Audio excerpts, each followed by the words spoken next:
Imaginează-ți o dimineață liniștită în Valdivia, un oraș pitoresc din sudul Chile. Străzile încep să se umple de viață. Copiii se joacă, iar oamenii își beau cafeaua în piețe. Soarele strălucește pe cerul albastru, iar râul Cale scânteiază sub razele sale. Totul pare perfect.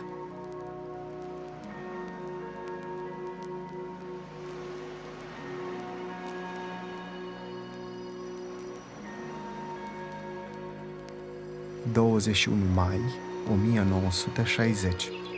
În inima Valdivei, orașul se trezește sub o mantie de normalitate. Piața centrală, pulsul orașului, începe să vibreze de activitate. Copiii râd, vânzătorii strigă ofertele zilei, iar aroma de cafea proaspătă se răspândește în aer. Dar, în adâncurile pământului, ceva se mișcă. Fără avertisment, un cutremur de 7,7 grade zguduie peninsula Arauco. Pământul se clatină sub picioarele oamenilor. Clădirile se balansează precum corăbiile pe un ocean furios. Femei și bărbați ies panicați din case, ținându-și copiii de mână, privind cerul și întrebându-se dacă este sfârșitul. Străzile, odată pline de râsete și negocieri, devin teatre ale fricii și confuziei. În mijlocul haosului, un bătrân din piață, cu fața brăzdată de riduri și timp, ridică mâna și strigă. Este doar un avertisment. Pământul ne vorbește. Mulți îl ignoră. Alții se opresc pentru o clipă, privindu-l cu ochi plini de întrebări. După ce seismul se oprește, orașul rămâne într-o tăcere grea.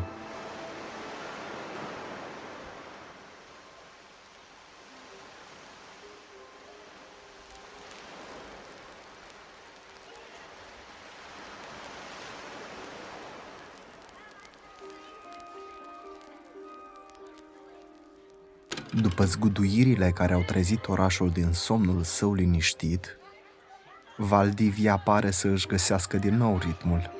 Străzile, care mai devreme erau pline de panică, acum răsună de râsete și conversații. Copiii, cu genunchii juliți din cauza cutremurului, acum își urmăresc jocurile cu aceeași bucurie nevinovată. În piețele orașului, vânzătorii își expun mărfurile, dar acum, între strigătele lor de vânzare, se aud și povești despre cutremur. Am simțit cum pământul se mișcă sub picioarele mele, spune unul. Am crezut că Dumnezeu este furios, adaugă o bătrână, cu ochii mijiți de soare și de amintiri. În cafenele, discuțiile despre cutremur devin mai tehnice. Un grup de studenți la geologie, cu hărți și diagrame desfășurate pe masă, discută despre plăcile tectonice și despre forțele care se adună sub suprafața Pământului. Ei speculează, analizează, dar în adâncul lor simt aceeași neliniște ca și restul orașului. Pe malul râului Cale, pescarii își repară plasele și își amintesc de alte vremuri când apele s-au revoltat. Unul dintre ei, cu părul alb ca spuma mării, povestește despre un alt cutremur, cel din tinerețea sa, și despre cum a învățat să respecte și să se teamă de forțele naturii. În case, familiile se adună seara, mulțumind lui Dumnezeu pentru protecție și rugându-se pentru siguranța zilelor viitoare. Poveștile bunicilor despre cutremurele din trecut sunt spuse și resimțite cu cu o intensitate nouă. Dar, în ciuda acestui calm aparent, o tensiune palpabilă plutește în aer. Oamenii simt că acesta nu a fost decât începutul, că natura încă nu și-a spus ultimul cuvânt și în timp ce orașul își trăiește zilele și nopțile, în adâncurile pământului, forțe colosale se pregătesc pentru actul final.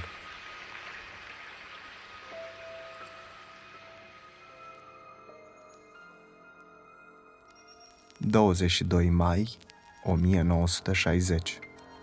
O zi care a început ca oricare alta, dar care va rămâne veșnic în memoria locuitorilor din Valdivia.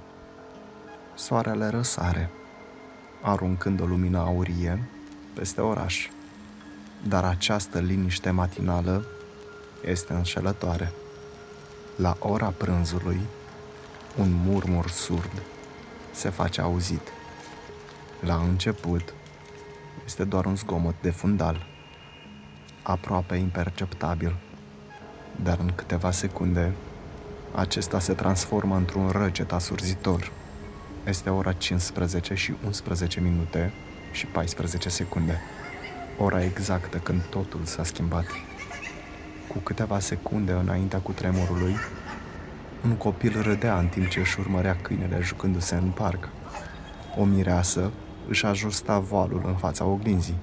Un bătrân își amintea de tinerețea sa, iar un tânăr își planifica viitorul.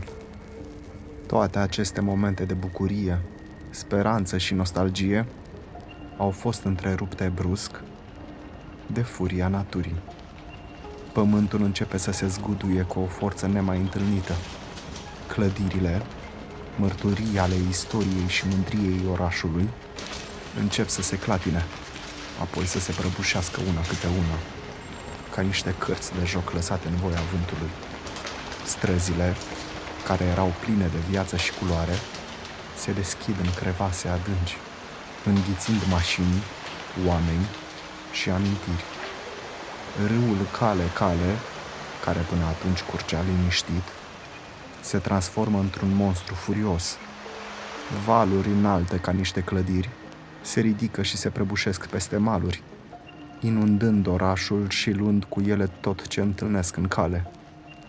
Oamenii, surprinși în mijlocul activităților lor zilnice, sunt paralizați pentru o clipă de șoc. Apoi, instinctul de supraviețuire preia controlul. Țipete de disperare se ridică în aer, în timp ce oamenii fug în toate direcțiile. Căutând refugiu, părinții își strâng copiii la piept, alții își ajută vecinii sau chiar pe străini, într-o încercare disperată de a găsi siguranță. Cerul, odată albastru și senin, se întunecă de praf, cenușă și fum. Lumina zilei este înghițită de haos, transformând orașul într-un peisaj apocaliptic.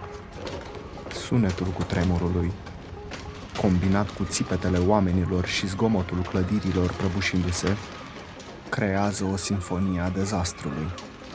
În acele 10 minute care păreau o eternitate, destinele au fost schimbate pentru totdeauna.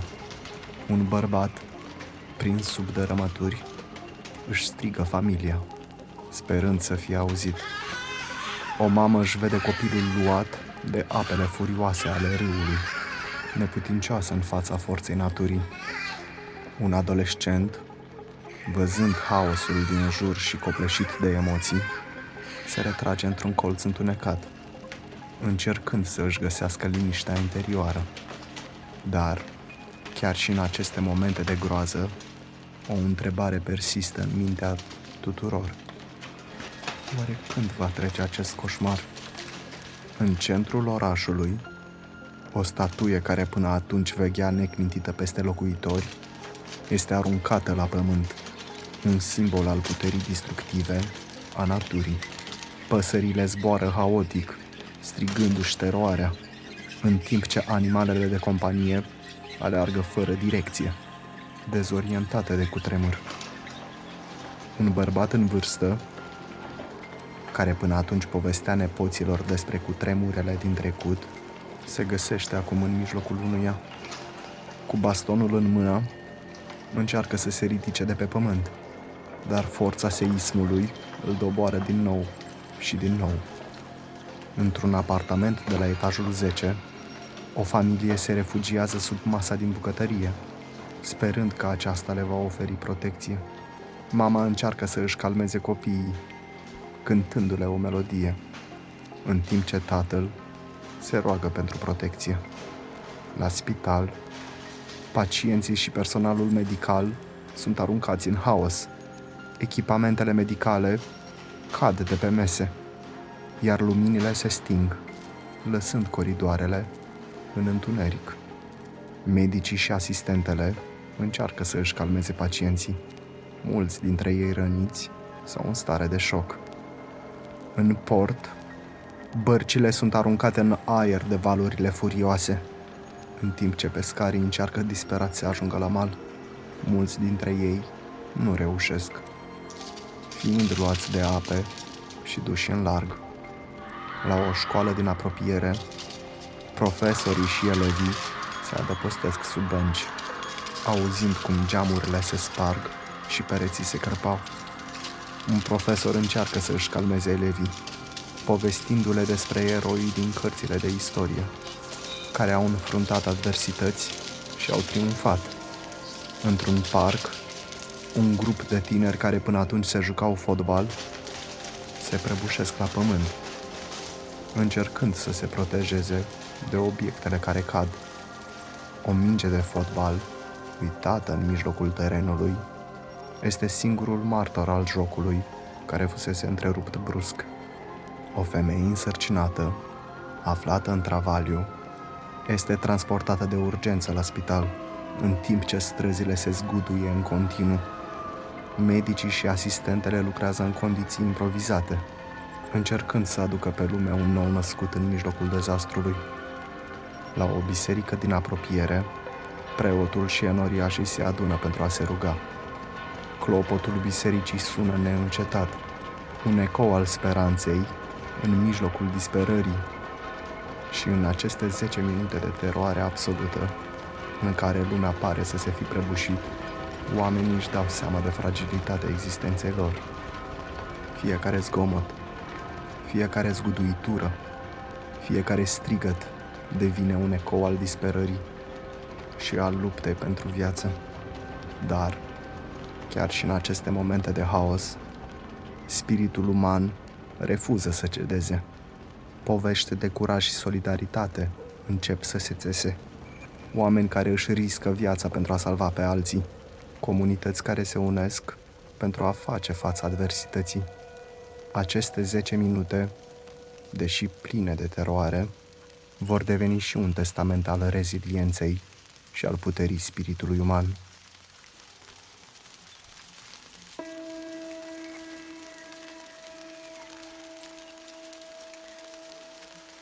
Valdivia, orașul mândru și prosper, zăcea acum în ruină. Străzile, odată pline de viață și culoare, erau acum acoperite de dărâmături și praf.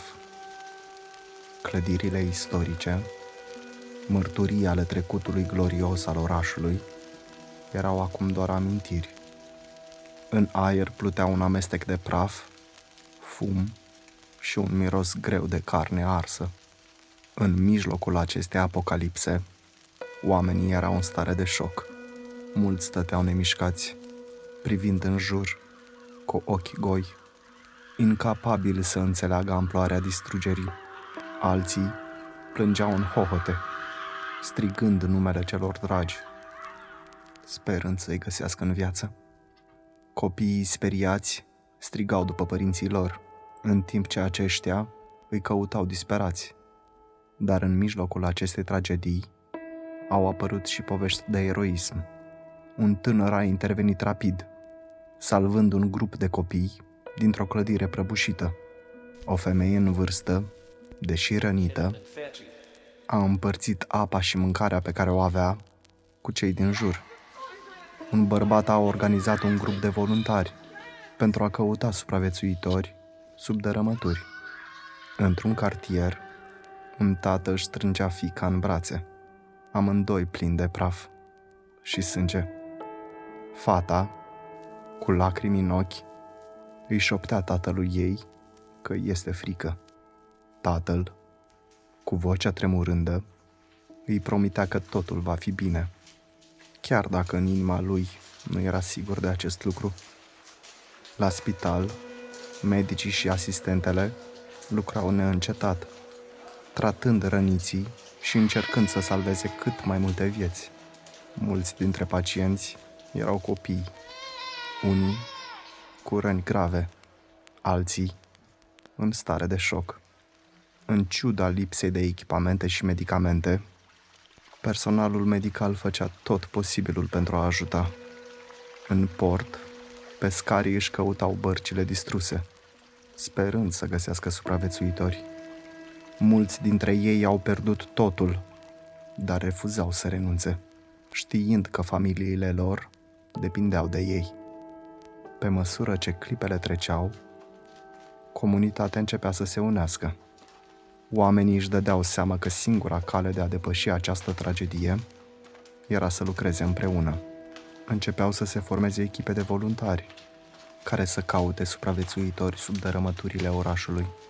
Se organizau donații de haine, mâncare și medicamente pentru cei afectați.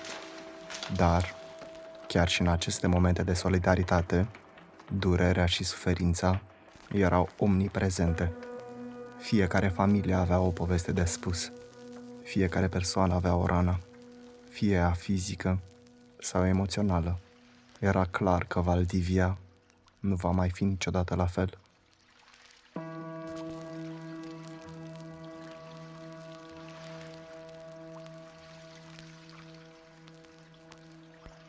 Deoarece orașul mândru și prosper zăcea acum în ruine, în timp ce oamenii încercau să-și găsească liniștea și să-și vindece rănile, o nouă amenințare se apropia.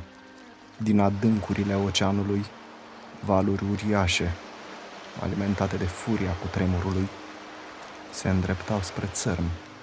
Pe coasta sudică a Chile, marea se retrăgea într-un ritm alarmant, dezvăluind pești și creaturi marine, zvâcnind pe nisipul ud. Pescarii priveau cu uimire și teamă acest fenomen neobișnuit. Un bătrân, cu pielea bronzată de soare și cu ochii adânciți, știa ce urma să vină. Tsunami, strigă el, avertizându-i pe toți cei din jur. La Valdivia, râul Cale începea să se agite. Valuri înalte ca niște clădiri se ridicau și se prăbușeau peste maluri, inundând orașul și luând cu ele tot ce întâlneau în cale. Pe străzi, oamenii alergau disperați, căutând un loc înalt unde să se adăpostească, dar strigătele lor de disperare se amestecau cu zgomotul apei furioase. În port, bărcile erau aruncate în aer de forța valurilor. Pescarii încercau să ajungă la mal, dar mulți dintre ei erau luați de ape și duși în larg. Pe râul Valdivia, vasele erau prăbușite și abandonate, iar echipajele luptau pentru propria viață în apele din ce în ce mai învolburate. La Baia Mansa, toată infrastructura portului a fost distrusă de valurile care atingeau înălțimi de până la 10 metri. Vasele erau aruncate pe țărm sau trase în larg, lăsând în urmă doar resturi și amintiri. La cheul, un carabinier raporta sute de persoane dispărute sau decedate. În timp ce Valdivia se zbătea în haos, valurile furioase ale tsunamiului își continuau drumul, lăsând în urmă un traseu de distrugere. Orașe și sate de-a lungul coastei erau luate prin surprindere de forța neașteptată a naturii. La Hilo, în Hawaii, cerul era senin și marea calmă. Nimeni nu se aștepta la ceea ce urma să vină. Fără avertisment, un val uriaș a lovit țărmul, înghițând străzile și clădirile. 61 de suflete au fost luate de ape în acea zi tragică, lăsând în urmă doar amintiri și durere. În Japonia, regiunea Saneriku, cunoscută pentru frumusețea sa naturală, a fost transformată într-un peisaj de coșmar. Valurile au lovit cu o forță nemai întâlnită, luând viețile a sute de oameni și distrugând tot ce se afla în calea lor.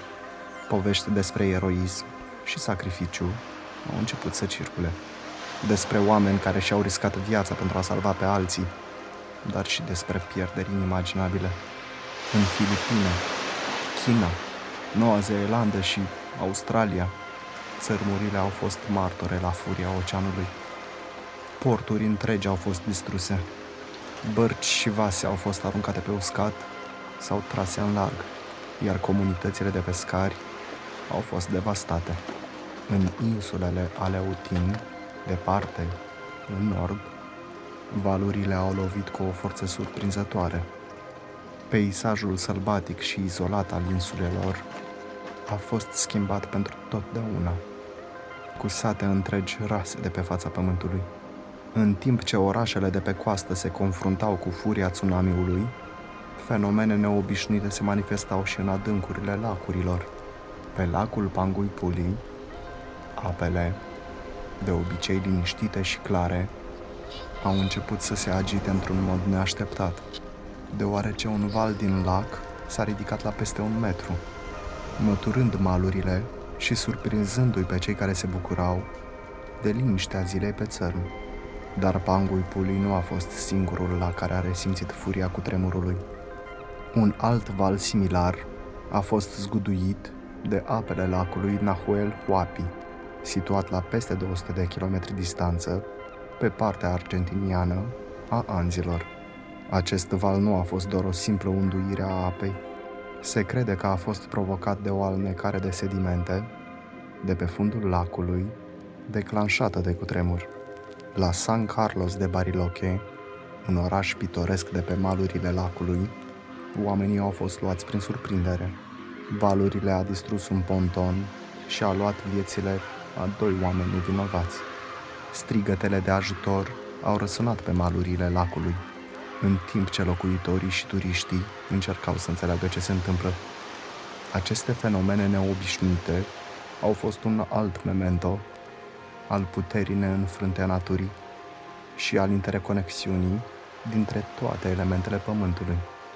Chiar și în locuri aparent izolate de epicentrul dezastrului, efectele cutremurului au fost resimțite cu o intensitate copleșitoare.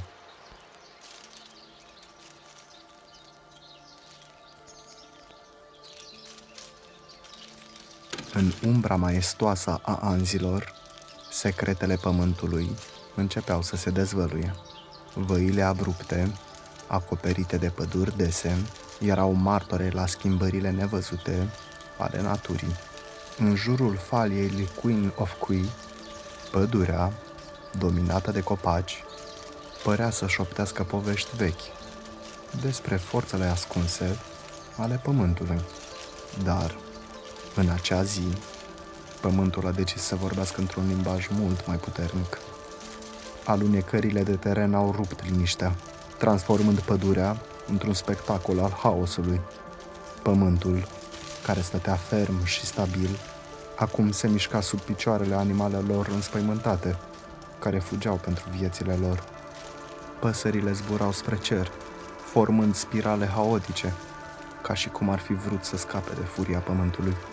Într-un loc retras, aproape de lacul Inihue, o altă alunecare de teren a blocat ieșirea apei, creând un baraj natural.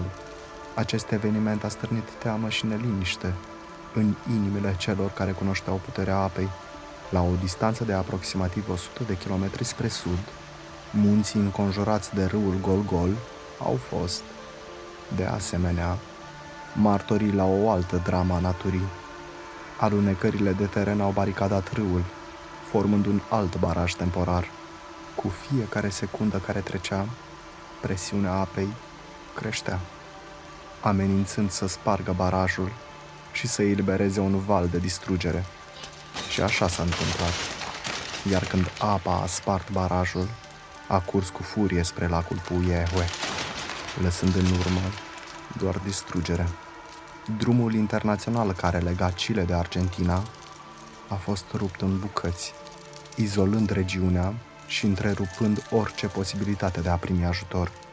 Mașinile au fost luate de ape și aruncate ca niște jucării, iar oamenii care se aflau pe drum au fost nevoiți să lupte pentru viețile lor în apele învolburate. Deși majoritatea alunecărilor de teren s-au concentrat în regiunea Anzilor, nici coasta nu a fost cruțată.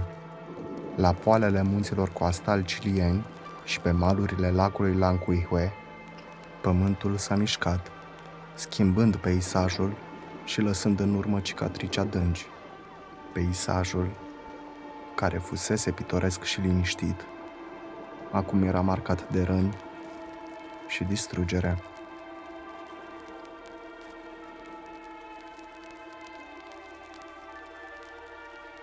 La doar 2 zile după cutremurul devastator din Valdivia, când rănile pământului încă nu se vindecaseră și oamenii încercau să-și găsească alinare în mijlocul haosului, un nou semn al furiei naturii s-a manifestat. Pe 24 mai, în timp ce cerul încă păstra urmele cenușii ale dezastrului, vulcanul Cordon Caul a izbucnit cu o forță neașteptată, aruncând cenușă și lavă în toată splendoarea și teroarea sa. Se credea că această erupție a fost declanșată chiar de cutremur, ca și cum pământul, nesatisfăcut de distrugerea pe care o provocase, a decis să-și arate puterea și prin foc. Între 2 văi andine izolate și slab populate, erupția a avut puțini martori. Media locală, deja copleșită de pagubele extinse și pierderile cauzate de cutremur, a acordat puțină atenție acestui nou fenomen. Cu toate acestea, erupția nu a rămas neobservată. Echipajul unui avion al forțelor aeriene ale Statelor Unite, care se îndrepta spre Santiago din Puerto Montt, a fost primul care a semnalat erupția, descriind-o ca o explozie masivă care a rupt cerul. Vulcanul a deschis o fisură lungă de 5,5 km, unde nu mai puțin de 21 de guri de erupție au fost identificate. Aceste guri au eliberat o cantitate impresionantă de lavă, schimbând peisajul și marcând pământul cu cicatrici noi. Flăcările și fumul se ridicau în cer, creând un spectacol apocaliptic.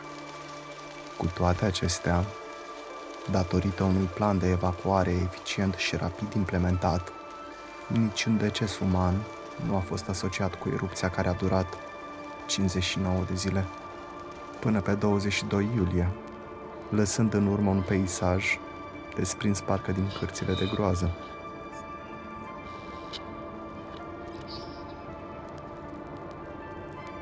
Între timp, oamenii au început să-și găsească alinare, sperând că au trecut prin cele mai rele momente și că natura și-a epuizat furia. Însă, ca și cum tot ce s-a întâmplat nu a fost de ajuns, un ultim răget a zguduit din nou pământul.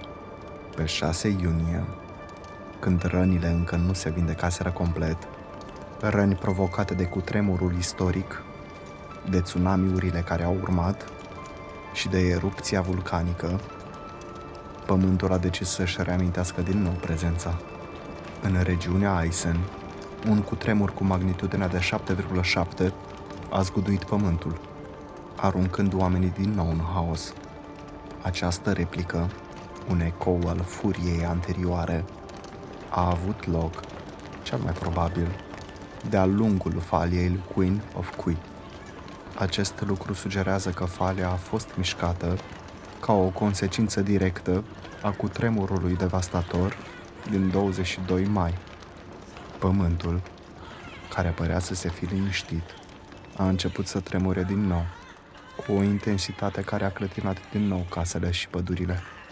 Oamenii, deja epuizați de tragediile anterioare, au fost trași într-o nouă spirală de disperare. Străzile erau pline de țipete și plânsete, în timp ce familiile încercau să se regăsească în haos.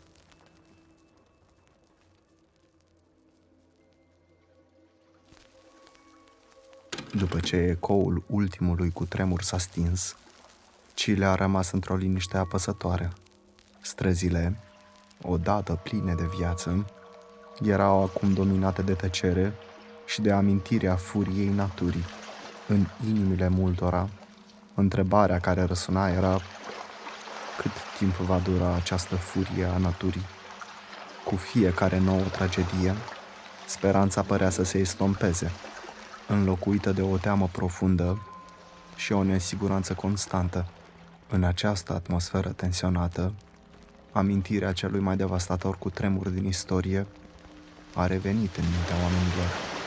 Pe 22 mai 1960, în orașul Valdivia, natura și-a arătat forța într-un mod nemai întâlnit și a fost martorul unui eveniment care a schimbat istoria pentru totdeauna, deoarece pământul a început să vorbească într-un limbaj pe care nimeni nu și-l dorea auzit.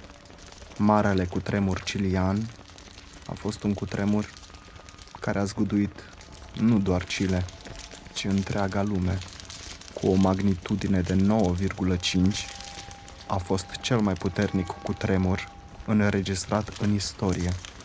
În acea după-amiază, la ora 15 și 11 minute, timp de peste 10 minute interminabile, pământul a urlat în durere, iar oamenii au simțit furia naturii în cea mai pură formă. Valurile tsunami au lovit coasta chiliană cu o forță devastatoare, atingând înălțimi de până la 25 de metri. Dar furia naturii nu s-a oprit aici. Valurile au traversat Oceanul Pacific, ajungând până în Hawaii, Japonia, Filipine și chiar și în Australia. În Hilo, Hawaii, valurile au atins înălțimi de peste 10 metri, la o distanță de peste 10.000 de kilometri de epicentru. Chile, așezat pe cercul de foc al Pacificului, a fost mereu la cheremul forțelor tectonice. Acest cutremur a fost rezultatul unei tensiuni acumulate între placa Nazca și placa sud-americană. Cercetătorii, cu ochii lor atenți și mințile ascuțite, au descoperit în 2019 că două falii au alunecat aproape simultan, ceea ce a amplificat magnitudinea cutremurului. Dar Valdivia nu era străin de adversități. Schimbările în rutele comerciale și deschiderea canalului Panama în 1914 au adus deja un declin economic. Orașe precum Osorno și Puerto Montt au fost scuduite, dar au rămas în picioare. Valdivia, însă, a fost răvășit.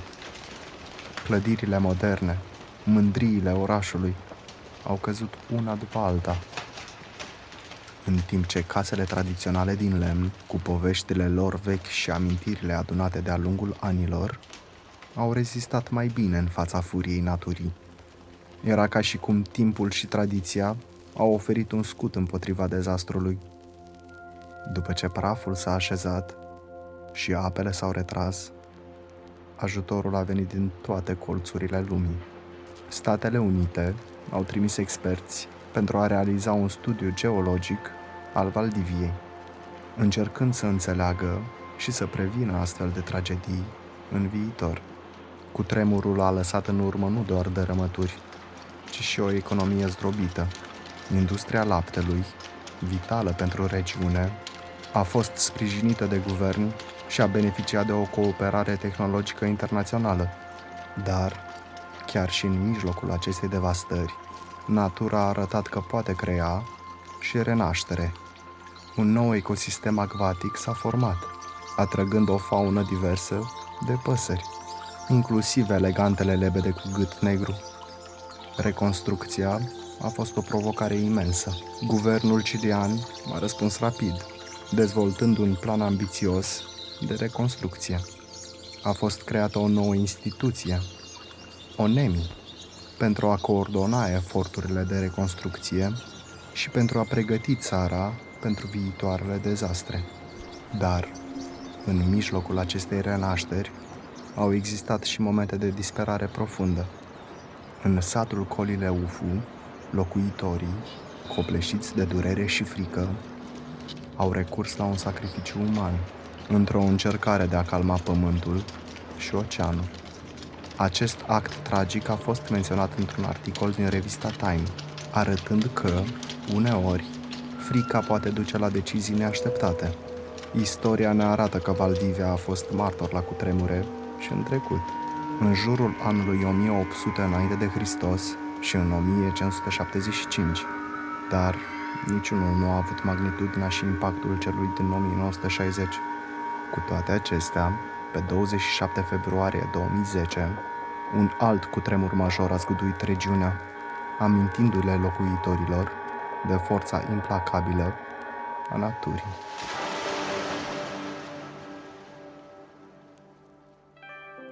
Cu toate acestea, Valdivia și-a găsit puterea să se ridice din cenușă. Orașul, care fusese devastat, a început să se reconstruiască pas cu pas. Comunitatea, unită în fața tragediei, a lucrat împreună pentru a reface orașul și pentru a-și reînnoi speranța în viitor. Valdivia, cunoscută drept orașul râurilor sau perla sudului Chile, a avut o istorie bogată, fiind martor la multe evenimente semnificative. După cutremur, orașul a devenit un simbol al rezilienței și al spiritului neînfricat al poporului său. În zilele noastre, Valdivia este un centru major pentru turism, producție de celuloză din lemn, silvicultură, metalurgie și producția de bere. Universitatea Austral din Chile, fondată în 1954, a contribuit la revitalizarea orașului, atrăgând studenți și cercetători din întreaga lume. Peisajul urban al Valdiviei a fost transformat. Zonele care au fost afectate de cutremur au fost conservate și protejate, devenind o parte esențială pentru peisajul urban. Feria fluvial, o piață vibrantă pe malul râului, este acum un loc de întâlnire pentru localnici și turiști, oferind produse proaspete și o privire asupra vieții cotidiene din Valdivia. Dar ceea ce face cu adevărat specială renașterea Valdiviei este modul în care comunitatea și-a păstrat legăturile cu trecutul, în timp ce privește cu speranță către viitor. Orașul a reușit să îmbine tradiția cu modernitatea, păstrându-și esența și identitatea. În timp ce ne apropiem de finalul acestei povești, trebuie să ne amintim că, în ciuda tuturor adversităților, spiritul uman rămâne neclintit. Valdivia, cu cicatricele sale și cu amintirile dureroase, continuă să înflorească, să crească și să se adapteze. Pentru că, în final, este reziliența și speranța care ne definesc ca oameni și ne permit să mergem mai departe, indiferent de provocările pe care le întâlnim.